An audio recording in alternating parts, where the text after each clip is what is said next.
Kisah Kejuruan Bingai. Media sejarah Langkat. Tatkala waktu masih muda, tatkala rimba masih bersuara, dan tatkala sungai masih jadi nadi kehidupan. Tersebutlah kisah dari tanah tua, bumi yang kelak disebut orang sebagai Langkat nan berdaulat. Di sanalah bersemayam sebuah cerita yang nyaris padam, namun bara sejarahnya masih berkilau sampai hari ini. Tanah Bingai warisan para leluhur. Adapun raja-raja kejuruan Bingai, kejuruan Setabat, serta kejuruan Selesai, ialah anak-anak yang darahnya mengalir dari kota dalam, Jentera Malai. Ayahanda mereka Raja Wanjabar lahir dan besar di kota dalam sekitar tahun 1700 awal. Anak dari tuanku Sultan Bendahara Badiuzaman, seorang raja yang arif dan bijaksana. Kemudian berselang jalannya waktu. Sultan Bendahara pun menitahkan kepada Raja Wanjabar dengan niat menebarkan bayang kuasa ke tanah seberang. Bukan sekedar menguasai bumi, tetapi menanam jejak marwah dan daulat bangsa di tanah taklukan ayahandanya. Beliau pun berangkat sehingga membawanya ke tepian sungai yang dahulu disebut Teluk Johor.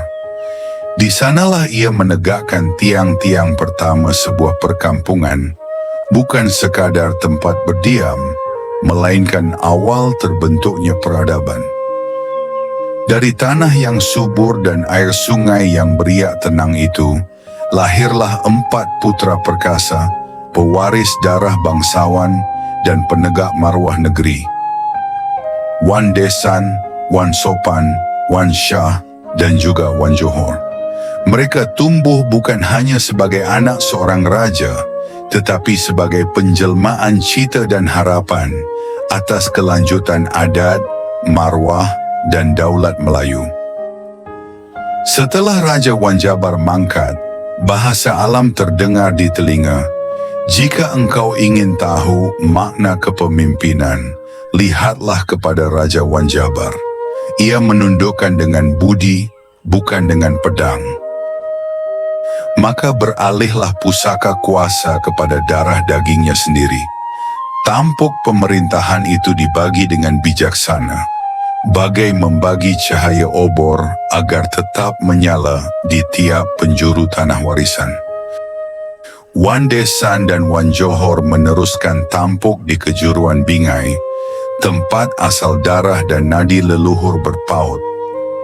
Wan Sopan menegakkan Panji di kejuruan Setabat, sedangkan Wan Shah berkuasa di kejuruan Selesai, menjadi penjaga marwah dan titipan sejarah di ujung negeri. Di masa ia memerintah, kemudian Raja Wan Desan menikahi seorang putri dari kota dalam Jua. Namanya Tengku Maslurah, anak seorang tengku besar berdarah biru. Dari peraduan kasih keduanya, lahirlah 2 permata hati.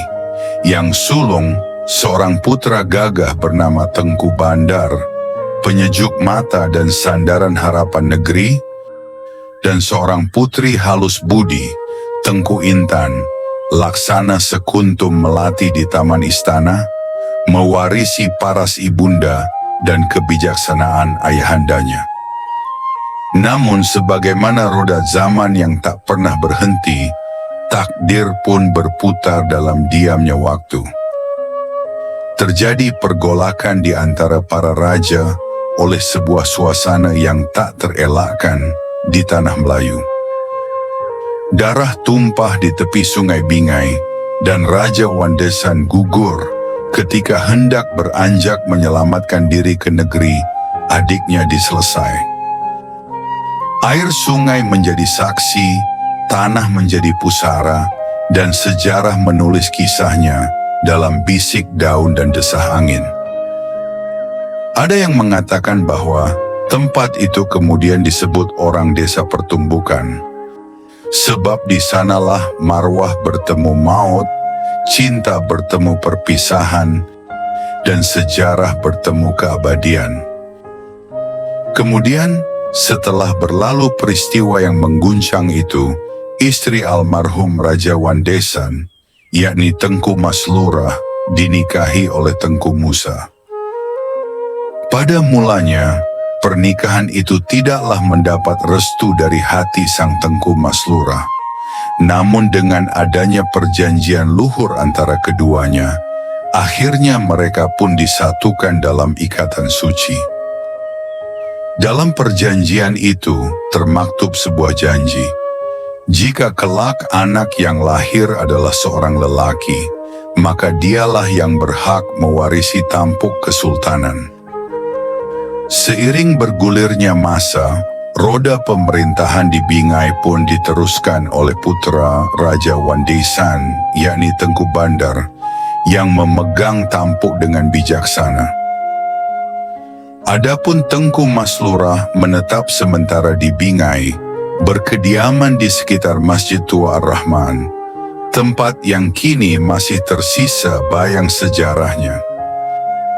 Dari rahim Tengku Maslurah bersama Tengku Musa, lahirlah dua orang putra yang kelak salah satunya menapak menjadi sultan di negeri Langkat.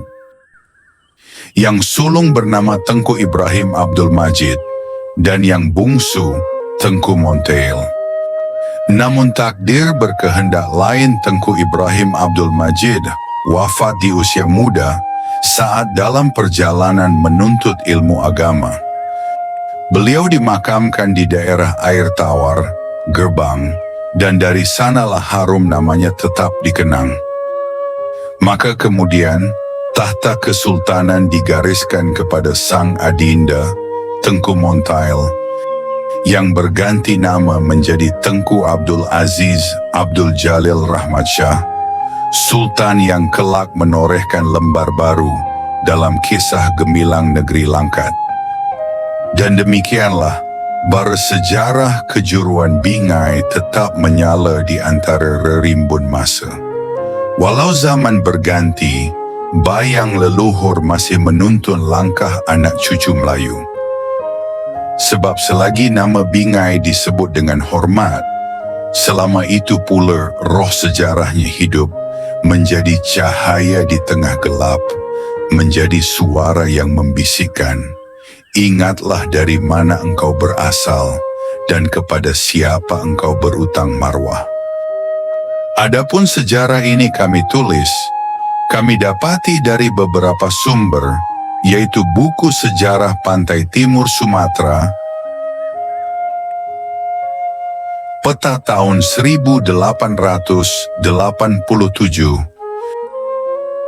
dan seorang narasumber cucu dari Cek Menah, istri dari Tengku Muhammad Daud, Raja Kejuruan Bingai terakhir. Kami media sejarah Langkat mengucapkan terima kasih.